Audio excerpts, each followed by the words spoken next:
dive into it. There is so much to get through tonight, lots of breaking news. Really diverse bucket of news to get through tonight. But let's start with the front page of The Australian, this story that's breaking about the economy. It's always about the economy. Stupid, isn't that what they say, Cam?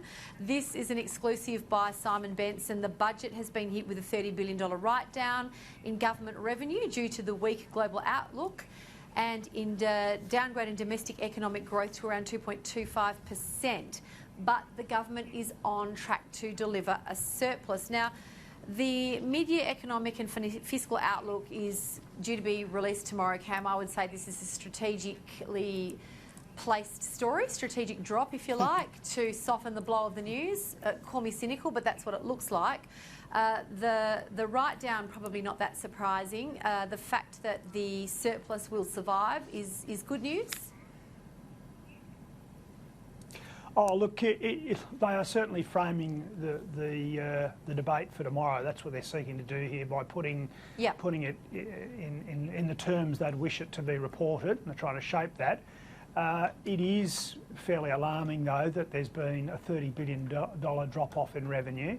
And I'm afraid that just goes to what I've been saying for quite some time here on Sky, that the biggest challenge the Morrison government is the issue of the economy, and it's not travelling nearly as well as perhaps the key mandarins and government departments like Treasury and people over at the RBA may have thought, because out there across rural and regional Australia particularly, things are not going very well at all, and it's the big challenge for 2020 for the Morrison government.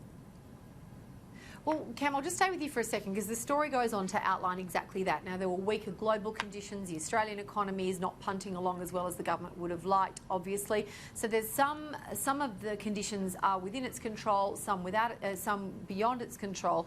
But I guess coming full circle on that point, wages growth, economic growth, that kind of thing, that is really the, I guess, the monkey on the government's back right now, and it doesn't seem to have, it's not prepared to do the, splash cash to spend. It doesn't want to sacrifice the surplus to do that. It has gone on this infrastructure sort of spending bent, but a lot of that is spending that is way into the future. What does it have up its sleeve, if anything?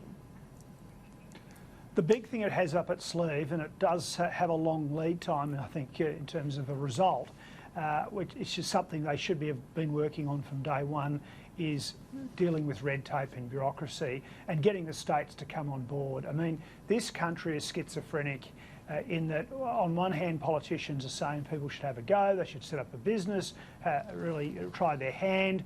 But, as the years go on, it gets harder and harder and harder. In the meantime, then politicians are saying, but if you don't pay people the right amount of money, well, we're going to put you in jail. Or if someone, God forbid, gets hurt at work, we're going to put you in jail. Andrews government in Victoria saying if someone suicide who was on the payroll, what a terrible, appalling thing that would be. But we're going to hold you responsible. They've got to get real. Getting rid of red tape, freeing up the economy in that way will ultimately yield great benefits, and that's what people should be working on in state and federal level.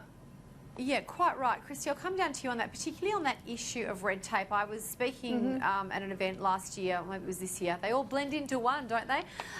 With the former Prime Minister of New Zealand, John Key, and his observation was exactly mirroring what Cam just said, in that when the economy slows in Australia, we'll find out just how much red tape is a problem for us, because we are regulated up the wazoo, and this is exactly what Cam's talking about. It's a difficult thing to unwind in a hurry.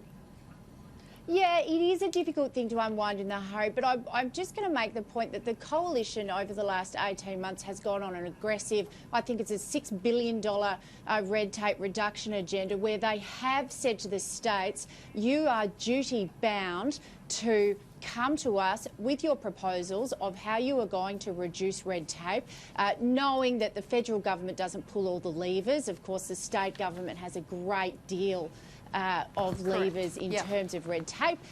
The states have done that. I think about $6 billion have been paid to the states. It was announced over progressively through the course of the last 18 months. So the government has been really quick to get that done in 12 months as a priority, almost like a mini COAG with the states, basically. Sort of very similar to what they did with asset recycling. You don't get your payments from the Commonwealth unless you front up and do this for us, and that's been done. In terms of the wider economy, absolutely, this is going to be a real test of the government. Don't forget, they've had a massive, what we call in politico speak, machinery of government change, the MOG, where they have merged several departments. So the government has a lot of work to do in bedding down its processes with its new departmental heads without giving Labor the wedge opposition to get in there and start talking about things they like to talk about, which is wages growth and the cost of living and the two-speed economy. And I think the other challenge for the government in that space, Christy, is to connect the electorate with what they're doing, because a lot of that work will be unseen, invisible, and the risk there is for, I guess, it to be seen as nothing being done in that area, when realistically it's a lot of behind-the-scenes work to get through.